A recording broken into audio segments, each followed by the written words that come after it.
ಬಿಹಾರದಲ್ಲಿ ಬಿಜೆಪಿಯ ಎನ್ಡಿಎ ಮಿತ್ರಕೂಟದ ಗೆಲುವು ಕರ್ನಾಟಕದಲ್ಲಿ ಕುಮಾರಣ್ಣಂಗೆ ಖುಷಿ ಕೊಟ್ಟಿದೆಯಾ? ಖುಷಿ ಕೊಟ್ಟಿರುತ್ತೆ. ಅದು ಕರ್ನಾಟಕಕ್ಕೆ ಮಾತ್ರ ಅಲ್ಲ, ತಮಿಳುನಾಡು ಸೇರಿದಂತೆ ಬಿಜೆಪಿಯ ಎಲ್ಲೆಲ್ಲೆಲ್ಲ ಕೊಯಲಿಷನ್ ಇದೆಯೋ, ಮಿತ್ರ ಪಕ್ಷಗಳು ಬಿಜೆಪಿ ಯಾರ ಜೊತೆ ಕೈ ಜೋಡಿಸಿದೆಯೋ ಅವರಿಗೆಲ್ಲ ಖುಷಿ ಕೊಟ್ಟಿರುತ್ತೆ. ಅದರಲ್ಲೂ ಕರ್ನಾಟಕದಲ್ಲಿ JDSಗೆ ಕುಮಾರಣ್ಣ ಅವರ ಆರೋಗ್ಯ ಒಂಥರ ಫುಲ್ ಜೋಶಲ್ಲಿ, ಅವರ ಆರೋಗ್ಯ ಭಾಳ ಬೇಗ ಹುಷಾರಾಗುತ್ತೆ ಅನ್ನೋ ಥರದ ಒಂದು ಬೆಳವಣಿಗೆ ಬಿಹಾರ ಚುನಾವಣೆ ಇತ್ತ DK ಶಿವಕುಮಾರ್ ಅವರಿಗೆ ಹೊಡೆತ ಕೊಟ್ಟಿದ್ರೆ HD ಕುಮಾರಸ್ವಾಮಿ ಅವರಿಗೆ ಖುಷಿಯನ್ನು ತಂದು ಕೊಟ್ಟಿದೆ. ಇಲ್ಲಿ ಇಬ್ಬರು ನಾಯಕರು ಪದೇ ಪದೇ ಈ ಒಕ್ಕಲಿಗ ಸಮುದಾಯದ ನಾಯಕರು ನಾನು ನಂಬರ್ ಒನ್ ಅನ್ನುವ ಪೈಪೋಟಿಯಲ್ಲಿರೋರು. ಈ ಬಿಹಾರ ಚುನಾವಣೆ DK ಶಿವಕುಮಾರ್ ಅವರಿಗೆ ಸಿಕ್ಕಾಪಟ್ಟೆ ಬೇಸರ ಮೂಡಿಸಿದೆ.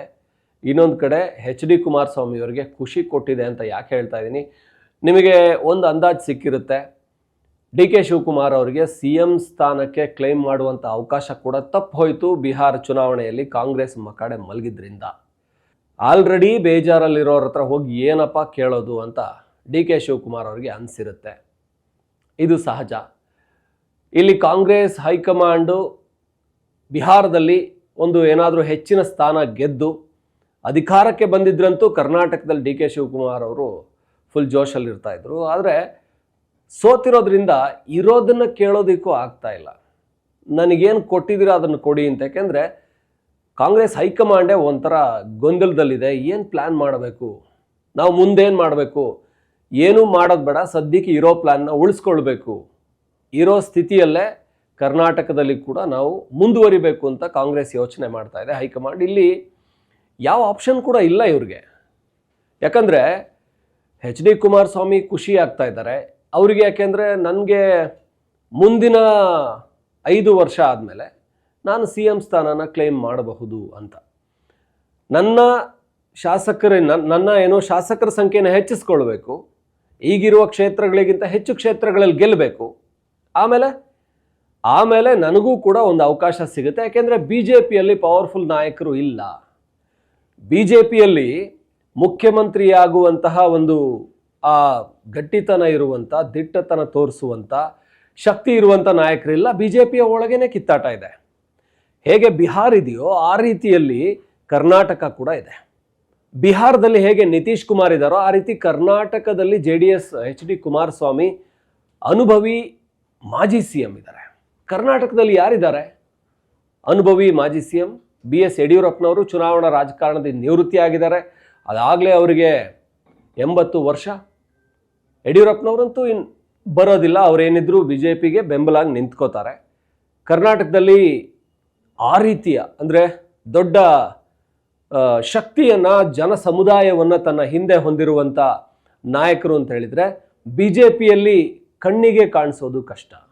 ಅಂಥ ನಾಯಕರೇ ಕಾಣಿಸ್ತಾ ಇಲ್ಲ. ಮಾಸ್ ಲೀಡರ್ಸ್ BJPಯಲ್ಲಿ ಯಡಿಯೂರಪ್ಪನವ್ರು ಇದ್ದಿದ್ದು, ಯಡಿಯೂರಪ್ಪನವ್ರ ನಂತರ ಮಾಸ್ ಲೀಡರ್ಗಳೇ ಇಲ್ಲ. ಯಾರಿದ್ದಾರೆ ಅಂತ ಹೇಳಿ ನೋಡೋಣ. ಅಂಥವ್ರು ಯಾರು ಕಾಣಿಸ್ತಾ ಇಲ್ಲ. ಈಗ ಬೆಳೀತಾ ಇರುವಂಥ BY ವಿಜಯೇಂದ್ರ ಇದ್ದಾರೆ, ಮೊದಲ ಬಾರಿ ಶಾಸಕರಾಗಿದ್ದಾರೆ, ತಂದೆಯ ಮಾರ್ಗದರ್ಶನ ಇದೆ, BJPಯ ಬೆಂಬಲ ಇದೆ, ಲಿಂಗಾಯತ ಸಮುದಾಯದ ಬೆಂಬಲ ಇದೆ. ಇನ್ನು ಒಕ್ಕಲಿಗ ಸಮುದಾಯ ಅಂತ ಬಂದರೆ ಅಶೋಕ್ ಇದ್ದಾರೆ, ವಿರೋಧ ಪಕ್ಷದ ನಾಯಕ ಆಗಿದ್ದಾರೆ. ಆದರೆ ಅವರ ಏನು ಆರಾ ಇದೆಯಲ್ಲ, ಅವರ ಒಂದು ಪ್ರಭಾವ ಇದೆಯಲ್ಲ ಬೆಂಗಳೂರು ಸುತ್ತಮುತ್ತ ಮಾತ್ರ ಇದೆ. ಬೆಂಗಳೂರಲ್ಲಿ ಮಾತ್ರ ಅಂತಲೇ ಹೇಳ್ಬೋದು.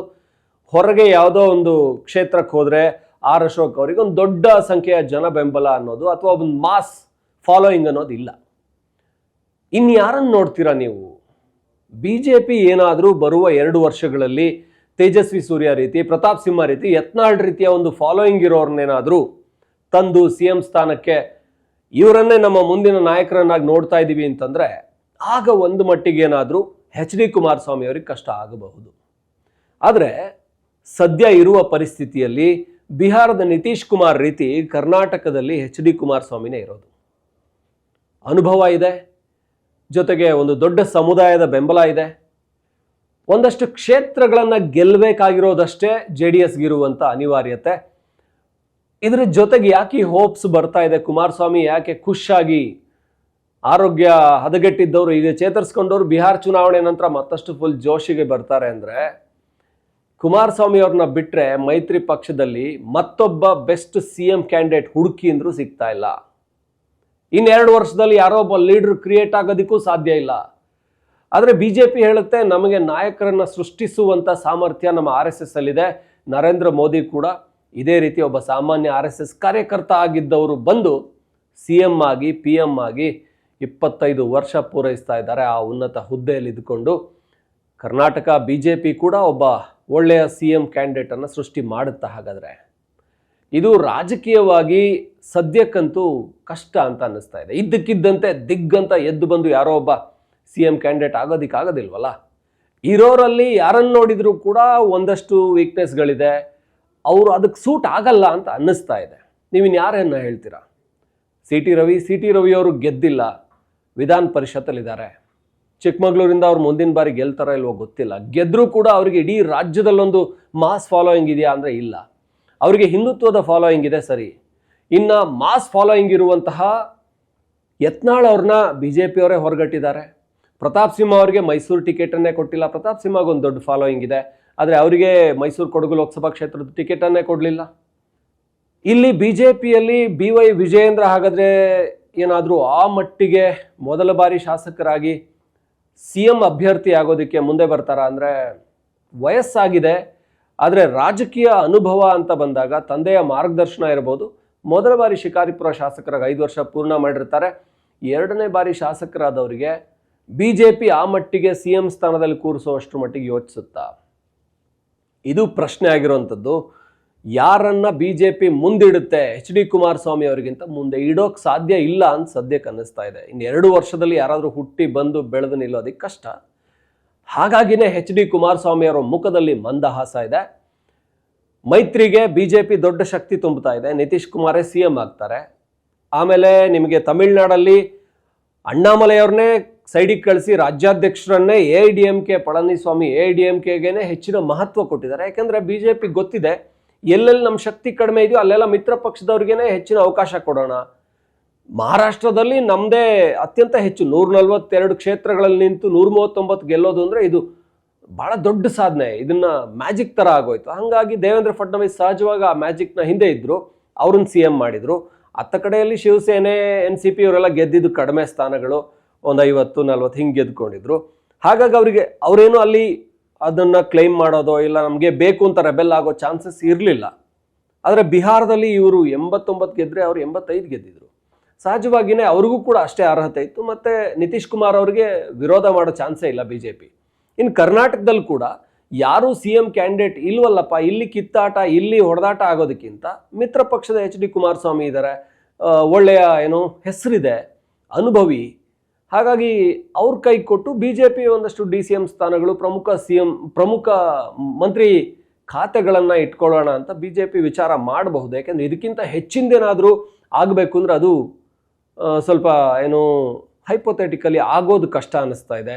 ಅಷ್ಟರ ಮಟ್ಟಿಗೆ ಬೆಳವಣಿಗೆಗಳು ಈ 2 ವರ್ಷದಲ್ಲಿ ಯಾರೋ ಒಬ್ಬ ದೊಡ್ಡ ಲೀಡ್ರು ಎದ್ದು ನಿಲ್ಲೋದು ಅದು ಅಸಾಧ್ಯ ಅಂತ ಸದ್ಯಕ್ಕಂತೂ ಅನ್ನಿಸ್ತಾ ಇದೆ. ಹಾಗಾಗಿ ಈ ಬಿಹಾರ ಚುನಾವಣೆಯ ಬೆಳವಣಿಗೆ DKಗೆ ಅತ್ಯಂತ ಬೇಸರ ಮೂಡಿಸಿದ್ರೆ HDKಗೆ ಅತ್ಯಂತ ಖುಷಿ ತಂದುಕೊಟ್ಟಿದೆ. ಬಹುಶಃ ಬರುವ ಚುನಾವಣೆಯ ಅಂದರೆ 2 ವರ್ಷದ ನಂತರ ಕರ್ನಾಟಕ ಚುನಾವಣೆ ಏನಿದೆ 2-2.5 ವರ್ಷ, ಅದರ ದಿಕ್ಸೂಚಿ ಥರ ಇದು ಕಾಣಿಸ್ತಾ ಇದೆ. JDSಗೆ ಬೆಳೆಯೋದಕ್ಕೆ, JDS ತನ್ನಂತಾನು ಶಕ್ತಿ ಹೆಚ್ಚಿಸ್ಕೊಳ್ಳೋದಕ್ಕೆ ಇದೊಂದು ಒಳ್ಳೆಯ ಪುಷ್ ಸಿಕ್ಕದಾಗ ಕಾಣಿಸ್ತಾ ಇದೆ. ಯಾಕೆಂದರೆ ಮಿತ್ರ ಪಕ್ಷಗಳಿಗೆ BJP CM ಸ್ಥಾನ ಬಿಟ್ಕೊಡುತ್ತೆ. ಮಿತ್ರ ಪಕ್ಷಗಳು ಹೆಚ್ಚಿನ ಸೀಟ್ಸನ್ನು ತಂದುಕೊಟ್ರೆ ಯಾವ ಅವರಿಗೆ ಮುಲಾಜು ಇಲ್ಲದೆ ಅವರು CM ಆಗಬಹುದು ಅನ್ನೋ ರೀತಿಯಲ್ಲಿ ಒಂದು ಪರಿಸ್ಥಿತಿ ನಿರ್ಮಾಣ ಆಗಿರೋದ್ರಿಂದ HDK ಫುಲ್ ಖುಷ್, ಆರೋಗ್ಯದಿಂದ ಚೇತರಿಸ್ಕೊಂಡು ಇನ್ನಷ್ಟು ಪಕ್ಷ ಸಂಘಟನೆ ಮಾಡ್ತಾ ಹೆಚ್ಚಿನ ಕ್ಷೇತ್ರಗಳಲ್ಲಿ JDSನ್ನು ಗೆಲ್ಲಿಸೋದಕ್ಕೆ ಇನ್ನು ಮುನ್ನುಗ್ತಾರೆ ಅಂತ ಅನ್ನಿಸ್ತಾ ಇದೆ. ಇದು ನಮಗನ್ಸಿದ್ದು ಬಿಹಾರ್ ಚುನಾವಣೆಯನ್ನು ನೋಡಿದಾಗ, ಕರ್ನಾಟಕದ ಪರಿಸ್ಥಿತಿಯನ್ನು ಅವಲೋಕಿಸಿದಾಗ ನಿಮ್ಗೇನು ಅನಿಸುತ್ತೆ? ನಮ್ಮ ಒಪಿನಿಯನ್ನೇ ಸರಿಯಾಗಿರಬೇಕು ಅಂತ ಇಲ್ಲ, ಇದು ನಮ್ಮ ಒಂದು ಅವಲೋಕನ. ನಿಮಗನ್ಸಿದ್ದನ್ನು ನೀವು ಕೂಡ ಹೇಳಬಹುದು. ಈ ರೀತಿಯ ಮತ್ತಷ್ಟು ಸುದ್ದಿ, ವಿಚಾರ, ವಿಶ್ಲೇಷಣೆ ಜೊತೆ ನಿಮ್ಮ ಮುಂದೆ ಬರ್ತಾ ಇರ್ತೀವಿ. ನೋಡ್ತಾ ಇರಿ ಒನ್ ಇಂಡಿಯಾ ಕನ್ನಡ.